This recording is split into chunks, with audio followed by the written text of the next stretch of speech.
Nagsugod na ang mga aktibidad alang sa kapistahan sa itom nga Nazareno sunod semana. Sa Zamboanga City, gisugda na ang mataghapon nga novena ug sa Cagayan de Oro City, giplastar na ang ruta alang sa traslasyon. Ang detalye sa report ni James Paulo Yap.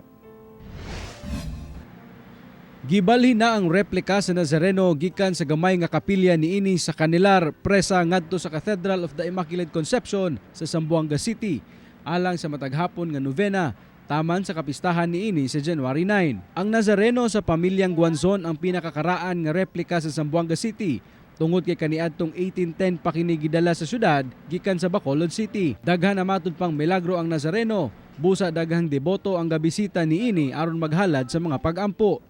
Alang sa mga deboto nga sa baha niadtong December 24 ug 25 sa syudad, daghan ang gilunupan.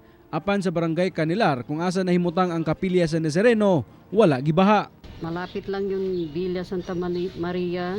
Dito talaga ang daanan para patungo ang baha para sa dagat.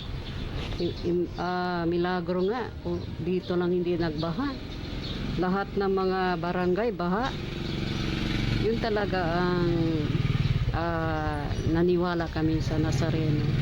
Kasi maraming dumadaan dito nagpe-pray sa kanya. Nagpasalamat si Lydia Guanzon sa Nazareno kay giluwas kuno sila sa baha. Grabe ang ilang pag-ampo sa Nazareno atol sa kusog nga ulan ug pagbaha sa Zamboanga City. Magdasal lang ako, hindi magdating namin ang ang kalamidad.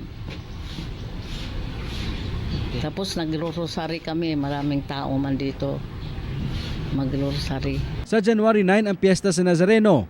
Ang prosesyon magsugod sa Immaculate Conception Cathedral, dayon agi sa Central Business District ay haibalik sa katedral. Samtang sa Cagayan de Oro City, nangandam na ang kadagkuan sa Nazareno Parish alang sa kasaulugan sa kapistahan sa itom nga Nazareno.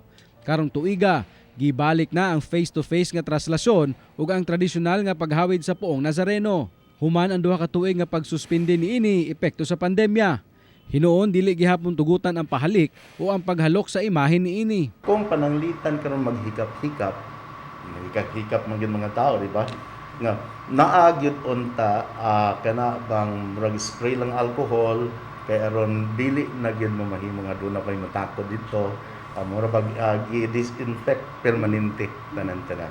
January 8 sa alas 8 sa gabi, ibalhin ang imahen sa itom nga Nazareno gikan sa Nazareno Parish paingon sa St. Augustine Cathedral. Pagka alas 10 sa gabi, adunay usa ka welcome mass nga himuon. Musunod na dayon ang overnight vigil. Pagka alas 4 sa kadlawon sa January 9, usa ka departure mass ang ipahigayon sa St. Augustine Cathedral ug musunod na dayon ang traslasyon. Susama lang gihapon sa naandan ang rota sa translasyon. Gikan sa Cathedral Church, paingon sa Fernandez Street, liko sa Valley Street, dayon gawas sa CM Recto Avenue, pabalik sa Nazareno Church. Bisan pa man sa pagluag sa quarantine protocol, gipahinumduman karon sa simbahan ang tanang parokyano sa itom nga Nazareno nga sundon ang minimum health standards ug magpabakuna una, musalmot sa kalihukan. Yes, implementation na lang ang kulang kay ahan ay na ang tanan. Naagi hapon ta sa wearing of face mask, gi-stricto ni siya. And then ang PNP, ang atong mga kapulisan, nag-stricto sad sila nga bawal ang mga backpacks, bawal ang mga magkalo, bawal ang kanang mga magdala o mga hait nga mga butang. Gibawal siya kay aron malikayan kung unsa man ang tanan-tanan.